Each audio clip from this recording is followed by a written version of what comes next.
Welcome to Mufti Muhammad Nadeem Husaini official YouTube channel. Mufti صاحب کے channel کو سبسکرائب کریں تاکہ ہر آنے والی ویڈیو سے باخبر رہیں۔ اللہ کے محبوب صلی اللہ علیہ وسلم نے جو آخری خطبہ اپنے مرض الوفات میں ذکر فرمایا، اس خطبہ کے اندر کئی اہم نکات تھے۔ ان میں سے ایک یہ کہ پیارے پیغمبر صلی اللہ علیہ وسلم نے یہ بھی فرمایا تھا کہ اے میرے صحابہ، مجھے اطلاع ملی ہے، میرے تک پیغام پہنچا ہے کہ تم اپنے نبی کے جانے پر غمزدہ ہو، کہ تمہارا نبی دنیا سے جانے کو ہے،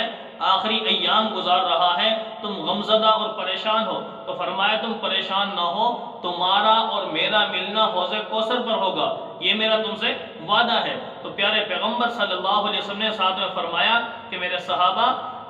اللہ رب العالمین نے یہود و نصارہ پر لعنت فرمائی ہے، لعن اللہ الیہود والنصارہ، اللہ نے یہودیوں پر بھی لعنت فرمائی ہے، نصارہ یعنی عیسائیوں پر بھی لعنت فرمائی ہے۔ کس بدولت؟ فرمایا کہ انہوں نے اپنے پیغمبر کے دنیا سے جانے کے بعد اپنے نبیوں کی قبروں کو سجدہ گاہ بنا لیا۔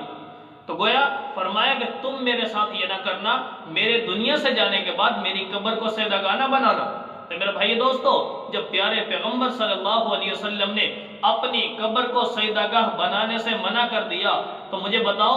آج جو قبروں پر سجدہ کیا جا رہا ہے، کیا محبوب علیہ السلام نے اجازت دی ہے اس کی؟ یہ اگرچہ پہلی قوموں میں تھا سجدہ تعظیمی، لیکن اس امت کے لیے اللہ رب العالمین نے منع کر دیا ہے، ناجائز کر دیا ہے۔ تو نبی علیہ السلام جو اپنی قبر مبارک سے اس کو منع کر کے کہ میری قبر کو سجدہ گاہ نہ بنانا، تو آج پیروں ولیوں کی قبروں کو جو سجدہ کیا جا رہا ہے، امت جہالت میں ڈوبتی جا رہی ہے، جہالت کی دلدل میں پھنستی جا رہی ہے۔ تو مجھے بتاؤ کیا پیارے پیغمبر صلی اللہ علیہ وسلم نے جب اپنی قبر سے منع کر دیا تو کسی اور کی قبر کو سجدہ کرنا کیسا جائز ہوگا؟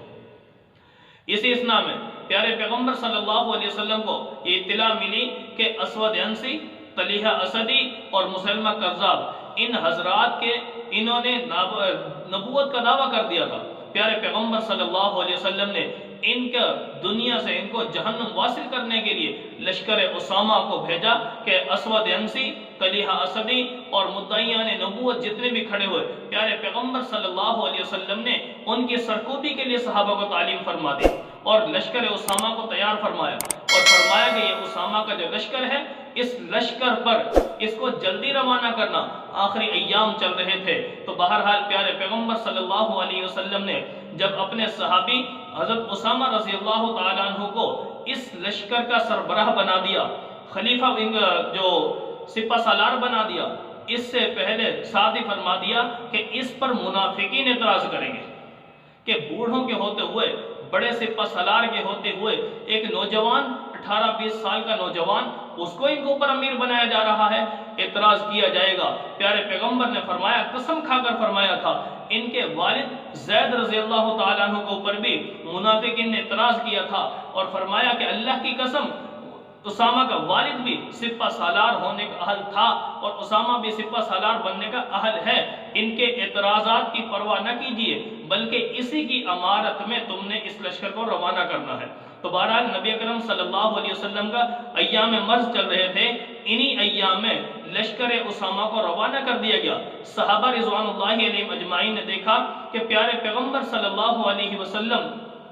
اس حالت میں ہیں کہ بہت شدت مرض کی بڑھ چکی ہے، ان کے قدم نہ اٹھتے تھے کہ کیسے پیارے پیغمبر صلی اللہ علیہ وسلم کو اس حال میں چھوڑ کر جائیں۔ وہاں سے نکلے، تھوڑے سی جگہ، ایک کوس یعنی کچھ میل کے فاصلے پر، وہاں پر جا کر پڑاؤ ڈال دیا۔ جب پڑاؤ وہاں پر ڈالا تو پیارے پیغمبر صلی اللہ علیہ وسلم کے مرض میں جب شدت ہوئی تو پیارے پیغمبر کے دوسرے دن، پیر کے دن،